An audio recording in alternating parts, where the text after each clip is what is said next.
So many residents turned out that, combined with those on hand to support speakers on a Ties Hill traffic study, they overflowed the public gallery and extra seating had to be hurriedly found.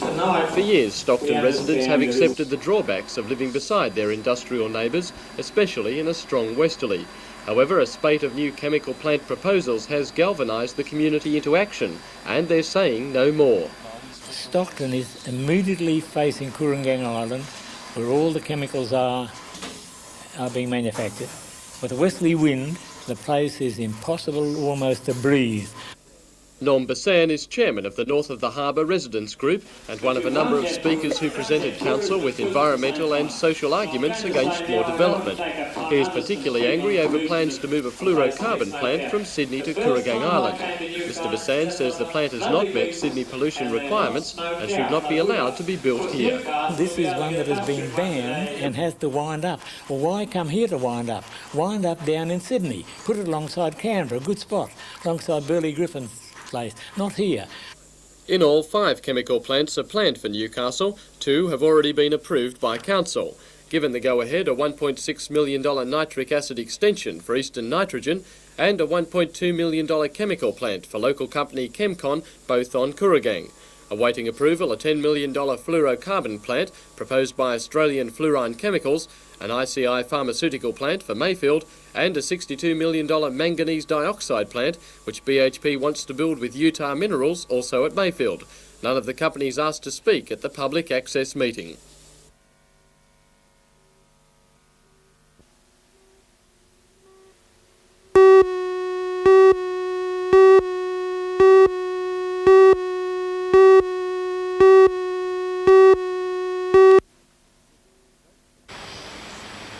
Approached from the river, the Sanctuary Cove Hyatt could be mistaken for an early Queensland mansion, and that of course was the intention of the Canadian architects who designed Sanctuary Cove. They were given almost total control of the design and planning of the $600 million residential and resort complex, which has been built on low-lying farmland just north of Southport. The same architects have been commissioned by Gordon Pacific to plan the Caves Beach Resort. In an aesthetic sense, Sanctuary Cove is certainly more appealing than, say, the Miami-style Mirage Hotel in Surfers Paradise, but clearly it's yet to attract the same number of visitors. The hotel has been open for 4 weeks, but only 2 of those weeks were busy, according to staff. By contrast, most of the residential land and units, which carry a hefty price tag, even up in the $1 million class, have been sold, and Sanctuary Cove's promoters are confident that the resort, with its golf course, country club, marina and so on, will ultimately prove an attraction. The majority of those who've taken up residence at Sanctuary Cove are Australians, not overseas investors. Only time and interest rates will prove the viability of the massive project, but whether the owners profit or lose is immaterial. It has been built and Queenslanders see it as an asset. Quite a bit further north, at Port Douglas on the Cape York Peninsula, there is another example of a resort built where there was virtually nothing. Just behind the beachfront palms in 50 hectares of carefully manicured gardens are white-roofed residential units, country club, tennis courts, a golf course, and the spectacular Reef Mirage Sheraton Hotel. Again, like Sanctuary Cove, the complex is a mix of residential and resort, the formula Gordon Pacific sees as viable at Caves Beach. The 5-star Sheraton Hotel is set on the shore of an amazing 2-hectare man-made saltwater lagoon system. The exotic setting doesn't come cheaply. A room is around $250 a night. But the hotel managers said occupancy rates have been high and bookings into next year are strong. The hotel alone employs 380 people, but staff have been hard to find and keep. The 720-hectare Caves Beach site of Gordon Pacific's proposed complex was acquired almost by chance. The company bought the old Wallamaine Mining Company as a means of gaining public listing. The land came with it. The deal cost $550,000. Gordon Pacific cites a successful record of residential and commercial development in Surfers Paradise, Sydney, Melbourne and Brisbane as its credentials to go ahead with Caves Beach. The Caves Beach project is by far the largest attempted by the company, and Noel Gordon is quite open that its scale would necessitate taking in equity partners for various stages. He says proof of his company's belief in the concept is the fact that already $1.8 million have been spent with the Hobart Group, the architects and overall planners. In the group's office in Southport, considerable design work has already been done. Design work, Noel Gordon says, is sympathetic to the environment. One of the important features and attractiveness to the area as far as the potential of the reserve development was the natural environment. And we want to protect it and enhance it so that people will come to enjoy it. So little pockets of rainforest or particular pieces of heath won't just for convenience sake be bulldozed. No. You'd rather shift a house site than... Yes, that's been done already. Yeah. And one of the things that continues to worry me are the stories that talk about us bulldozing these wonderful features. With the Council's environmental officer, we've undertaken a complete study of the area to ensure that none of the golf course protrude into these areas, and we've moved golf course holes to protect the stands of rainforest. You probably appreciate there's always some suspicion of developers. A developer comes along and says, I'll build things in stages. Yes. And it sometimes turns out that they're really only looking for a residential development. Yes. Is there any possibility of that occurring at Caves Beach? Yes, I think people can be reassured that that can't happen, and it can't happen because of the physical constraints of what we have to do.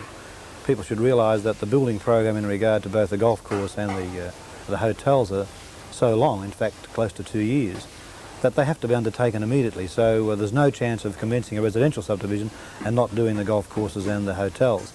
To have the hotel open in December 1990, we have to start in March or April of next year. The golf courses are due to commence construction in October. We're a long way off designing the first house. So I think they can be reassured that the infrastructure will be in before the residential part of it is completed.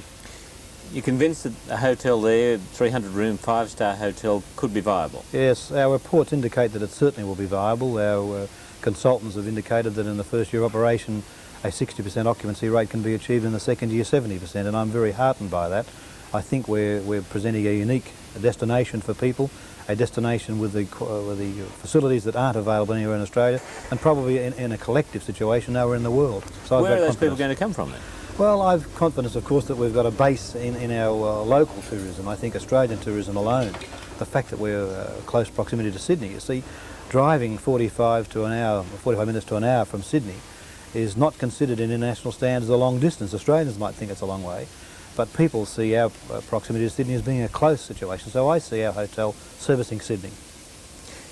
You're convinced that you will get a hotel operator willing to come in there. You've said there's a cost penalty because of the environmental considerations, so it's an expensive hotel to operate? It's an expensive hotel to build. I don't believe it's any more expensive to operate, and what one has to look at as far as an investment is concerned is what that cost penalty does in regard to return on the funds invested. Yeah. The hotel operator will be ecstatic about it because he's operating out of a most unique hotel, and one which will gain him a great deal of notoriety throughout the world. So I believe that'll be his advantage, and what we'll have to do is consider the opportunities for an investor for an immediate return on any funds invested. Could it falter along the way? What's the at-worst scenario that you must have considered? Well, I think that it would be unwise of me to say that it couldn't follow. Obviously, all things can change. I think October of last year proved to everyone that the world's full of uncertainties rather than certainties. But I think we have a very responsible board looking at this under my guidance, and I've given certain assurances to my other board members and have put certain restrictions on my operating personnel. And we think that as we take each step, it'll ensure that it's locked away and the risk factor is going to be minimised. You could probably continue successfully along the path you've taken of doing smaller individual projects as you've done the Gold Coast. Why do you want to embark on such a massive development at Caves Beach? Is it a personal vision? Is it something you want to do? It's certainly a personal vision, but I don't ever let personal desires overrule the financial viability of things. Yeah. That's a very important issue. I believe that we have an opportunity with a parcel of land that we inherited with our public company listing that we, because of our skills, should turn into something more than just a disused quarry.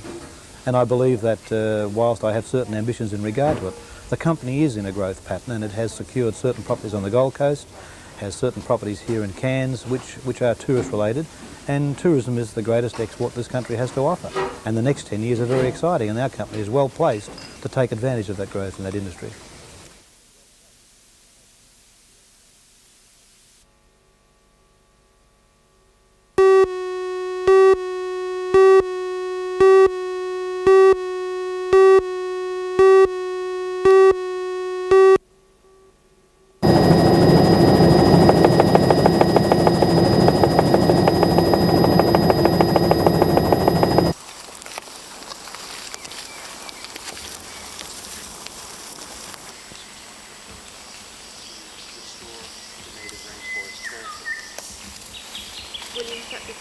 through here, or what will you be doing?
Speaking at a media conference in Maitland today, Maitland Police District Commander Superintendent Rick Kane said he was totally enraged at the lack of forethought where the Around Australia race organisers are concerned.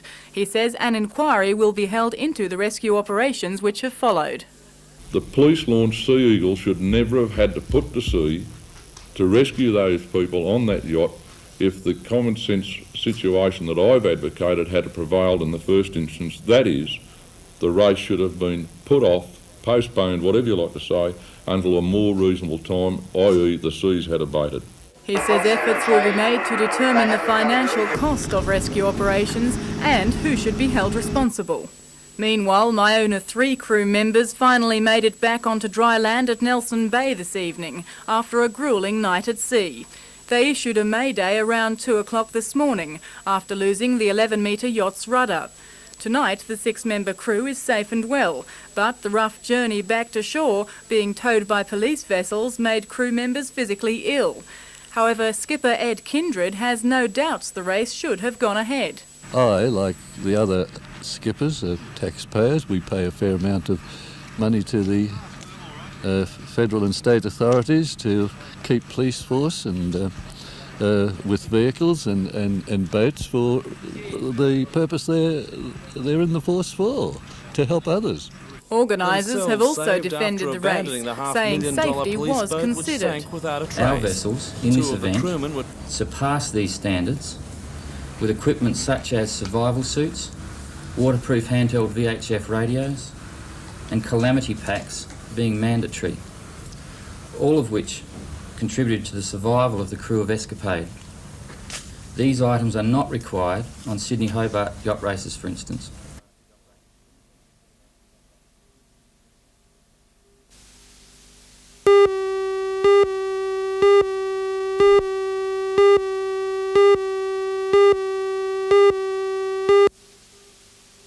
Report due in a week's time. The National Highway has been hailed by the politicians as an asset beyond measure.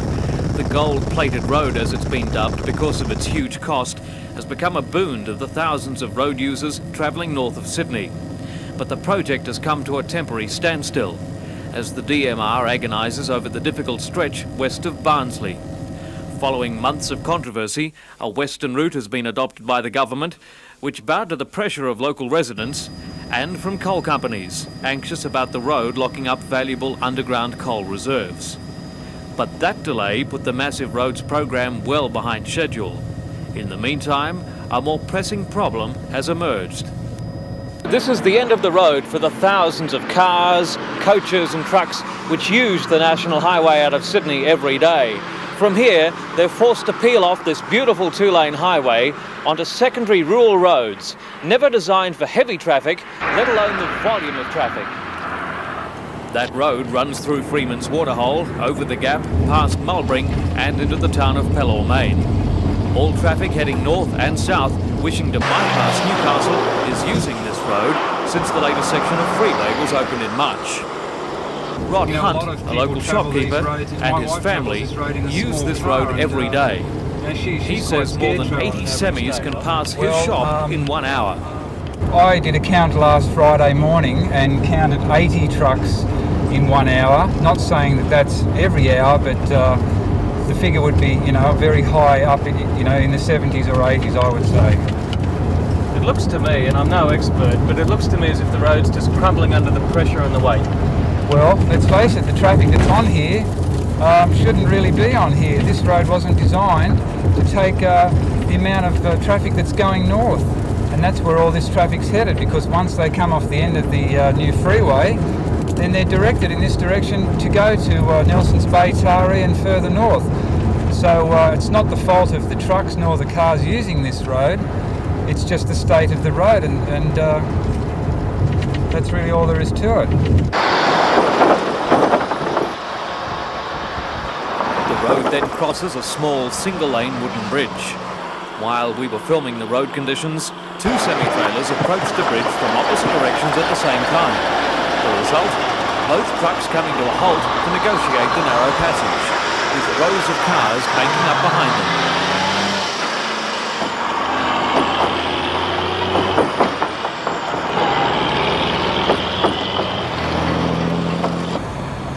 And in the town of Pelaw Main, the once quiet main street is now a busy thoroughfare. Since the freeway section was opened in March, the traffic has been spilling into the town. To add insult to injury, trucks have discovered this quiet turnoff, which bypasses the town of Curry, but takes them through a residential street. The huge pothole on the corner tells the story. Little wonder the locals are hopping mad. I blame the Department of Main Roads totally, because the complete lack of planning has gone into it. The freeway's terrific, but our roads along here, they're just not built to withstand this punishment that the heavy vehicles and just the general volume of traffic has got to try and hold up to. There goes another one there now, and here comes 2 more. They stop at the corner to let traffic go past, and when they take off, they're changing gears and bang and all these bumps in this road through. All the empty coal especially with those empty trucks with the dog trailers on the back, steel to steel. What a racket you make! What does it do to your properties? You can feel the house trembling with it. You can feel the house tremble with the noise going on. They come along with a couple of shovelfuls of tar, put it here, it ends up all in our lawn, our driveway, our gutter. Look at all this. We're forever cleaning up. I've got the message that they're talking to each other to use the shortcut. Right. Now this is what they're doing. They're using our street as their shortcut. Up till the expressway opened, we definitely did get traffic, but not like it is now. It's unbearable. You're getting everything. Now the likes of that bloke, he's told another fella to take a shortcut. See, righto, you get another one up here instead of him going around there. He comes on with a dog on it now. I can show you a barrel load of stone and that I've got off the footpath before I can mow. Kicked up from the road? Yeah, I can show you that now. I've got it up in the shed. That's what you get, bang, bang, bang, and stones flying in your footpath all the time. Right, look at this. Now you get a situation where they're coming up here, they're coming down there, they want to turn the corner. Honestly, it's just... Now you imagine them coming back empty. Well, there's got to be an accident here, there's nothing sure of. We've had a few out on this road now. Sydney people come off that main highway and they expect the road right through here. And then when they come to this GO tracks coming through from Melbourne, they're off the road, they're into the bush or everything. That's just what happens. They won't take the traffic that's on it now. So what's happened? Is it just lack of planning? What is it? Well, I say it's lack of planning. It's a government fault. It's the main road's fault. This road should have been attended to and fixed up ever before the other one was opened. It's just not good enough. It's a bit like putting the cart before the horse. They've fixed up that road down there, but that's a dead end. So where they come through Pelaw Main, and it just won't take it. There's going to be a lot of people killed on this road before Christmas. That's for sure. The regional manager of the DMR, Mr. Alastair Curl, declined Newsnight's invitation to comment on the road debacle. The divisional engineer, Phil Gallagher, would only say that the road was the Cessnock City Council's responsibility. Mayor Marie Callaghan says the roadworks funding is beyond the means of her council. She says that the state government has neglected the roads in her area for too long and that ratepayers are becoming militant. We've been telling state government for 12 years and the relevant authorities that this was going to happen when the freeway opened, that we would be flooded with traffic. We've been ignored. We're sick of being ignored. We had a meeting a fortnight ago in relation to closing 2 streets off because the trucks were using them. We had 100 people turn up. We're talking about 2 quiet little streets. The people are fed up. What sort of protest do you think that they would resort to? I think we're looking at a very large public meeting. People are writing to us now. They're saying we've paid our taxes for years. We are sick to death of seeing our taxes being ploughed into roads in other areas and not Cessnock.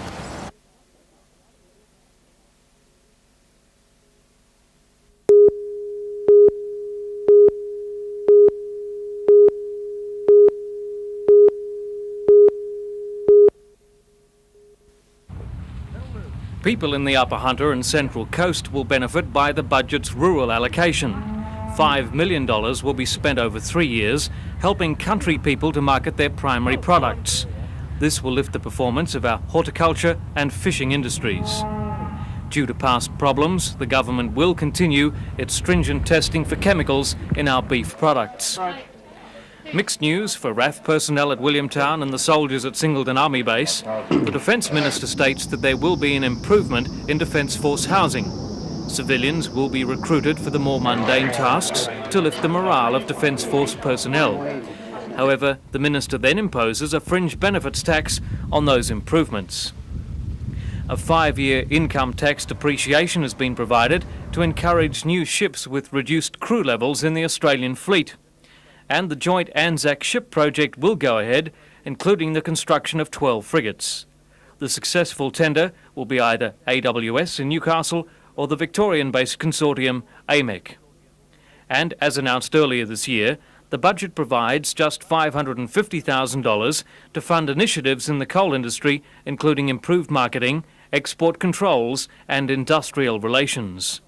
$250,000 will be used for coal trade promotion and $50,000 for the Coal Industry Development Council. However, these figures fall far short of the coal miners' expectations, ensuring continuing friction between the coal industry and the federal government. In an agreement between the Commonwealth and New South Wales governments, there will be a $40 million scheme, reducing freight rates for a number of New South Wales coal producers. But the statement tonight did not make it clear if this included Hunter Valley mines.